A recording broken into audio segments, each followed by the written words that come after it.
जिंदगी से अपना हर दर्द छुपा लेना, जिंदगी से अपना हर दर्द छुपा लेना।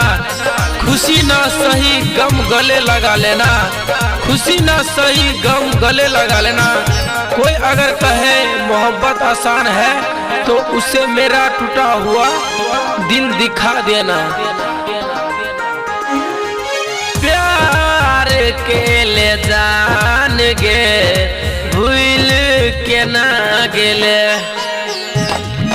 प्यार के ले जान गे भूल के ना गेले।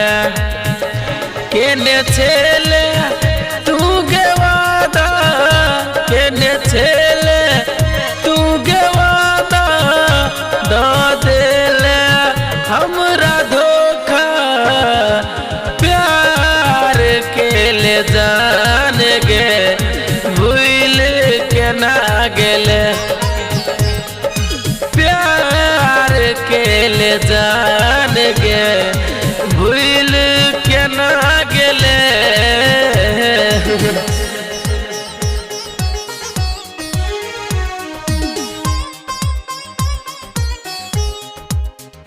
सुने गे हमर जान तू ही छगे हमर परान।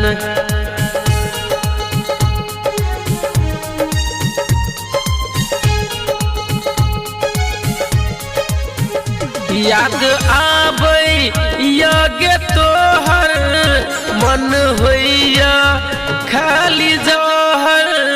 याद आबै गे तोहर मन होइया खाली जहर। निक लागे नहीं तोरा बिना मुश्किल के ले जीना। निक लागे नहीं तोरा बिना सुने सुने गे हसीना। हाँ नैना मिला का गोरी हमर दिल के ले चोरी।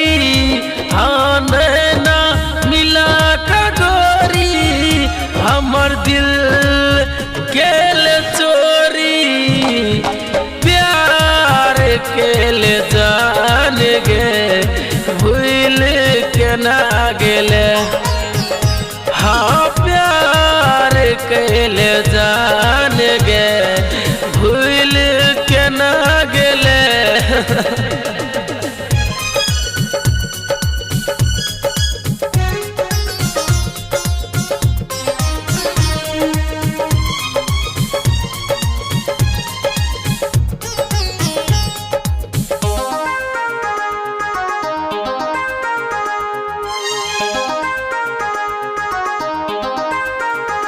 नहीं नसीब में लिखल दोबारा नहीं हमरा मिलल। नहीं नसीब में लिखल दोबारा नहीं हमरा मिलल। धोखा खा कर छी हम जियल दोबारा लौट के नहीं आयल। धोखा खा कर छी हम जियल दोबारा लौट के नहीं आयल। छोड़ के हमरा नहीं जाओ न जानू साचे कहे छी हम। छोड़ के हमरा नहीं जाओ न जानू साचे कहे छी हम। प्यार के ले जान गे भूल के ना गेले। हाँ प्यार के ले जान गे भूल